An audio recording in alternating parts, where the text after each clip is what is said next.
Le miroir magique de l'amour. Conte fantastique des Ming et des Qing.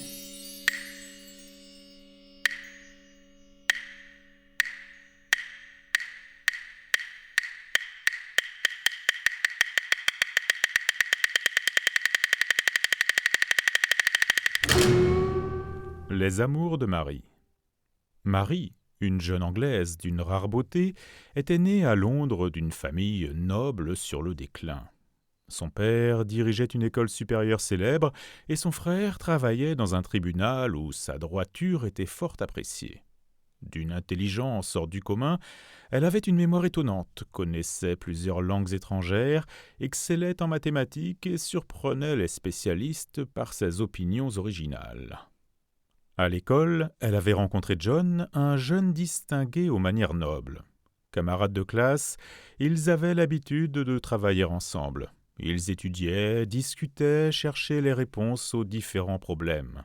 John n'était pas moins intelligent que Marie, et pourtant, grâce à la vivacité et à l'originalité de son esprit, elle le surpassait quelque peu. À la longue, le désir se noua dans leurs regards et la passion dans leur cœur, et ils se jurèrent un amour éternel. Mais les deux familles n'étaient pas du même rang. Le père de John n'était que musicien, et les deux jeunes gens, qui savaient ne pas avoir l'accord de leurs parents, n'envisageaient pas un avenir souriant. Car, bien que dans les pays occidentaux les jeunes gens puissent se marier selon leur inclination, les alliances entre familles de rangs différents restaient difficiles. Les deux amoureux, dont les sentiments étaient aussi forts que glu et lac, malgré une volonté de fer, n'arrivaient ni à vaincre cet obstacle, ni à étouffer leur passion. Les perspectives étaient sombres. Ils préférèrent alors s'unir comme les oiseaux qui volent par couple, au lieu de se séparer comme les hirondelles. À une demi-lie de leur école, au milieu d'un parc touffu, se trouvait une ancienne résidence noble laissée à l'abandon, dont les pièces délabrées servaient parfois de lieu de halte. L'endroit, reculé et désert, était peu fréquenté. Ce fut pour Marie et John un lieu de rendez-vous idéal où ils purent assouvir leur passion défendue. Bien des jours s'écoulèrent, personne ne soupçonnait leur relation aussi discrète que les ombres des fleurs qui effleurent les murs. Vint l'année où Marie atteignit l'âge du mariage. Ses parents commencèrent à faire des projets pour elle. Un jour, Simon Lee, fils d'une famille fortunée et beau garçon, demanda sa main. Marie refusa, mais ses parents, qui appréciaient la famille du jeune homme, cherchaient à le retenir. À chacune de ses visites, ils exigeaient que Marie soit là et lui tienne compagnie. Avec son teint pareil au lotus s'ouvrant à la brise, aussi éclatant que l'aurore jaillissant de la brume, elle était si séduisante que Simon en tomba éperdument amoureux. Souvent, la mère de Marie lui laissait entendre que sa fille éprouvait pour lui une certaine sympathie et elle lui offrait des cadeaux. « De la part de Marie », disait-elle. Simon faisait de même. En remettant les présents à sa fille, elle ne manquait jamais de louer la profondeur des sentiments de Simon. « Jamais tu ne trouveras dans le pays un jeune homme aussi beau, aussi amoureux que lui. Il est d'une famille honorable et de bon rang, c'est un parti à ne pas négliger. » Ces discours finirent par avoir raison de Marie, et elle accepta d'être fiancée à Simon. On décida de la date du mariage, qui fut peu après célébrée à l'église devant un prêtre. Ce jour-là, parents et amis, conviés à cette magnifique cérémonie, s'extasièrent devant le luxe de la demeure familiale. À la fin du banquet, les invités se retirèrent. Simon allait gagner la chambre nuptiale lorsqu'un jeune homme l'aborda en lui disant « J'ai un secret à vous révéler. » L'homme, c'était John, sortit de l'intérieur de son vêtement une épaisse enveloppe qu'il lui tendit avec ces mots « Lisez et vous comprendrez. » Surpris et intrigué, Simon se retira dans son bureau et ouvrit la lettre. Une très belle écriture féminine, fine, élégante, et en bas, une signature. Marie. Suffoquant de rage, ne pouvant se contenir, il décrocha une épée suspendue au mur et en frappa la table avec violence. Couple sauvage d'oiseaux mandarins, je vous tuerai, je le jure. » Il venait de lire les lettres adressées par Marie à son amant. Ce n'étaient que déclarations d'amour, serments qui prenaient à témoin le soleil et la lune, la mer et la montagne. Il y découvrait leurs propos les plus intimes, ceux qu'ils échangeaient dans leurs rendez-vous secrets. S'emparant de son revolver, il se précipita comme un coup de vent dans la chambre nuptiale. Marie venait de quitter sa parure de mariée et l'attendait. Son visage s'illumina d'un beau sourire lorsqu'elle vit Simon. Elle courut au-devant de lui et lui donna un baiser. Le souffle parfumé de la jeune femme, la douceur de ses joues pâles et fraîches, le ligotèrent comme les fils de soie d'un cocon. En son cœur, plein de mélancolie, il se dit que ce serait péché de tuer pareille beauté, même si, pour son malheur, il n'avait pas eu la chance de lui inspirer une telle passion. Sans un mot, il retourna dans son bureau. Il prit le temps de tremper avec soin sa plume dans l'encrier, et il écrivit à Marie une lettre d'adieu qu'il glissa dans l'enveloppe qu'il venait de recevoir et la lui fit porter. Puis il ferma la porte à clé et se tira un coup de revolver. Lorsque Marie lut ces 2 lettres, elle comprit que son mari venait de découvrir son passé et elle brûla aussitôt ces pièces compromettantes. Toute la nuit, affolée, elle se tourna et retourna dans son lit en sanglotant. L'idée de se supprimer l'effleura un instant, mais elle n'en eut pas le courage. À l'aube, la famille découvrit le corps de Simon. À la consternation succéda l'agitation. On pressa de questions Marie, qui affirma ne pas soupçonner la cause de ce suicide. Mais bien vite, les langues se délièrent et on évoqua le passé de la jeune mariée. Comprenant que sa belle famille ne la supporterait pas plus longtemps, elle retourna chez ses parents qui lui conseillèrent d'éviter toute sortie. Quelques jours plus tard, John se présenta à leur domicile, mais le gardien, comme il en avait reçu l'ordre, les conduisit et ne souffla mot de cette visite à Marie. Désormais elle était seule, sans aucune compagnie. Après une longue période de retraite, elle éprouva le besoin d'une vie mouvementée, l'envie de quitter le pays, de voyager pour connaître d'autres horizons et surtout de se distraire. Elle rêvait de la Chine. Elle avait entendu célébrer ses splendeurs et sa prospérité, la beauté de ses habitants et le luxe de leurs costumes, les merveilles de ses rivières et les richesses de ses montagnes. Elle décida de visiter ce pays exceptionnel. Ses parents, à qui elle avait fait part de son projet, l'approuvèrent et lui donnèrent 10 000 livres pour son voyage. Elle s'embarqua et fit bientôt la rencontre d'un Chinois qui regagnait son pays. C'était un homme très grand, à la large carrure. Le commandant lui apprit qu'il s'agissait d'un haut fonctionnaire. Celui-ci, attiré par la belle Anglaise, ne demandait qu'à faire sa connaissance. Le Chinois parlait anglais, et Marie voulait apprendre le chinois. Ils se rencontraient tous les jours et s'entendaient à merveille. Marie sut bientôt qu'il s'appelait Feng Yutan et qu'il était célibataire. Quand elle lui fit comprendre qu'elle deviendrait volontiers sa femme, il déclina poliment ses avances. « Les coutumes de nos 2 pays sont trop différentes, et puis je suis issu d'une famille pauvre. L'humble milieu qui est le mien ne pourra jamais abriter un phénix, je le crains. » Elle lui répondit dans un sourire. « Vous avez peur que je ne m'accommode pas d'une vie simple ? Je sais que ma voisine Julie a ouvert une école en Chine peu après son arrivée et qu'elle gagne largement sa vie. Je suis prête à en faire autant s'il le faut, et j'ai 50 000 livres d'économie. Nous pourrions vivre rien qu'avec les intérêts. » Feng se laissa convaincre. Ils se marièrent et vécurent en totale harmonie, ne se quittant pas un instant. Ils arrivèrent un jour à Hong Kong, où Marie se serait volontiers installée, mais elle se heurta au refus de son mari. « Je suis née dans le nord et je supporte mal la chaleur. Allons dans le centre, à Wuhan. Le climat doit y être plus tempéré. » Elle acquiesça. « Si tu veux, depuis toujours j'ai envie de parcourir la Chine. Nous pourrions nous arrêter dans les endroits les plus pittoresques. » Ils remontèrent par le Lujiang, le Chiefu, puis le Yangtze jusqu'à Wuhan, en séjournant 1 mois aux divers endroits.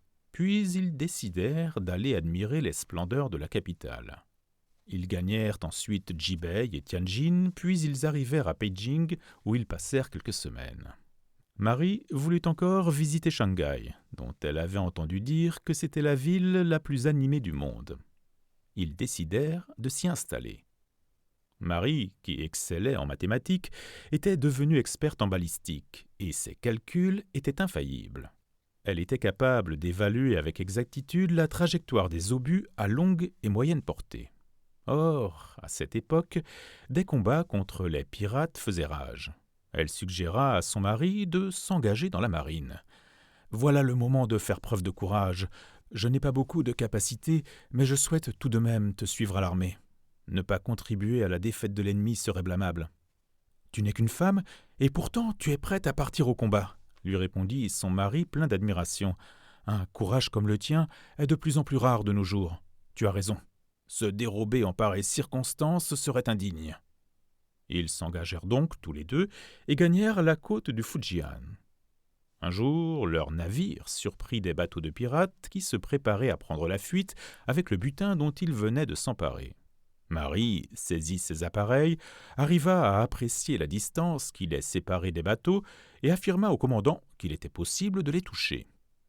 Tous les marins accueillirent cette déclaration avec des ricanements. Blessée et indignée de leur incompétence, elle demanda à son mari d'apporter des obus près du canon, dont elle régla la portée, et elle commanda le feu par 3 fois. 3 bateaux pirates furent coulés. Tous s'inclinèrent devant sa science. Pourtant, les 2 époux, qui ne s'estimaient pas appréciés à leur juste valeur, quittèrent bientôt la marine. Quand John avait appris le départ de Marie, il avait pensé qu'elle voulait recouvrer sa liberté pour l'épouser et que, loin des contraintes de leur famille, ils pourraient revivre leur ancien amour. Il avait vendu tout ce qu'il possédait, en avait tiré 700 livres et avait décidé de partir lui aussi pour la Chine. Il avait appris aussi avec satisfaction que Marie était en possession d'une belle somme d'argent et il s'était dit que s'il la retrouvait, il serait riche et pourrait dépenser sans compter. Mais, arrivé en Chine, il eut beaucoup de mal à retrouver la trace de la jeune femme. Lorsqu'il sut qu'elle s'était remariée, il suffoqua de rage. « Traîtresse, comment ne l'ai-je pas percée un jour plus tôt ?» C'est vrai ce qu'on dit des femmes, aussi mobiles et inconstantes que l'eau, aussi flottantes que la fleur du peuplier. Elle ne m'échappera pas, son mari non plus. Mais il ne connaissait pas ce dernier. Ne voulant pas commettre de méprise, il distribua ici et là beaucoup d'argent et parvint à se procurer sa photo qu'il examinait matin et soir. Pendant la journée, il se postait aux principaux carrefours pour guetter leur passage. À Shanghai, où elle s'était finalement installée, Marie avait acheté une belle maison de 3 pièces, entourée d'un grand et beau jardin où la vie était agréable. Elle perfectionnait ses connaissances en chinois auprès d'un professeur. Intelligente comme elle l'était, elle arriva vite à tracer tous les caractères, à maîtriser tous les radicaux et à parler couramment. Elle maniait si bien la langue qu'à l'entendre, sans voir sa chevelure blonde et ses yeux bleus, on aurait pu la prendre pour une chinoise. Pendant leur voyage dans le Jiangsu et dans le Zhejiang, elle s'habilla à la chinoise, ce qui accentuait encore son charme. Comme elle s'accommodait mal des chaussettes traditionnelles en toile, elle se fabriqua une paire de chaussures fines à talons ronds, ornées de motifs brodés, qui rendait sa démarche plus gracieuse et mettait en valeur la souplesse et la finesse de sa taille. Son mari fut séduit par cette transformation. « Si je t'emmenais ainsi vêtue dans mon pays natal et si je disais que tu es originaire du sud de la Chine, on me croirait. »« Cela m'a bien amusé une fois, » lui répondit-elle en souriant, « mais je ne pourrais pas le faire tous les jours. » Ils visitèrent ensuite Ruchiu et la colline des Tigres à Wuling. Ils firent des promenades sur des barques décorées à Hangzhou sur le lac de l'Ouest. À Nanjing, ils flânèrent sur les bords du lac sans souci. Partout où ils passaient, la beauté sans rivale de Marie provoquait l'étonnement et l'admiration. Un jour, la jeune femme tomba sur un article d'un quotidien anglais où il était question de John. On y disait qu'il venait d'arriver en Chine. À cette nouvelle, elle prit peur et sentit monter en elle une froide indignation. « C'est lui qui est responsable de la mort de mon premier mari. À cause de lui, j'ai failli perdre la vie, moi aussi. Cœur de vipère, homme sans pitié, il est venu en Chine pour me poursuivre, j'en suis sûr. Maintenant que je suis remarié, je ne veux plus avoir affaire à cet individu. Si jamais il se présente, je le chasserai. S'il insiste, je braverai tous les dangers pour venger mon premier mari. J'aurai ainsi la conscience en paix quand je le retrouverai aux sources jaunes. » Cette décision prise, elle sortit toujours portant sur elle un pistolet. À cette époque, le cirque Charlie du Nouveau Monde venait d'arriver à Shanghai. Les rues grouillaient de calèches, toute la ville voulait assister au spectacle. Marie et Feng s'y rendirent, eux aussi. Leur voiture avançait à toute vitesse lorsque, dans une calèche à la hauteur de la leur, elle eut la surprise d'apercevoir John. Celui-ci retira son haut de forme pour la saluer. Elle rougit sans pour autant perdre son sang-froid. Elle fit comme si elle ne le connaissait pas. La voiture de John ne s'éloignait pas de la sienne. Tantôt il la dépassait, tantôt il la laissait prendre de l'avance. Il lui réclamait son adresse. Plusieurs fois, elle lui fit signe de s'éloigner. Incapable de maîtriser sa colère, il cingla son cheval qui s'élança d'un bond. La fureur du jeune homme n'avait pas échappé à Marie, et elle le soupçonna de nourrir à son égard une sinistre intention. Elle prétendit avoir oublié quelque chose à la maison, et jetant un coup d'œil sur sa montre en or, elle pria son mari de retourner le lui chercher. « Tu trouveras une autre calèche, et tu me rejoindras au cirque. Tu as largement le temps. » Dès que son mari eut fait demi-tour, elle descendit de voiture et resta sur place un moment, pensant ainsi décourager John. Mais lorsqu'elle eut repris son chemin, elle l'aperçut à une centaine de mètres. Il l'attendait, persuadé qu'elle avait éloigné son mari pour le retrouver. Quand elle fut à sa hauteur, il sauta à bas de sa calèche et voulut monter à côté d'elle. Elle le repoussa d'un coup violent qui le déséquilibra. Blessé au bras, hors de lui, il sortit son revolver, fit feu sur Marie, mais il manqua son but. Au moment où il allait tirer une deuxième fois, elle saisit son pistolet. 2 balles partirent en même temps, et les 2 anciens amants tombèrent en même temps. Quand Feng arriva, il trouva Marie sans vie, comme un jade brisé.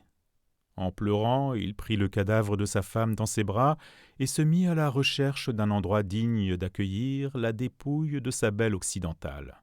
Devant sa tombe se dresse une stèle avec cette simple épitaphe. « Ce fut une femme exceptionnelle, ici repose Lady Mary. »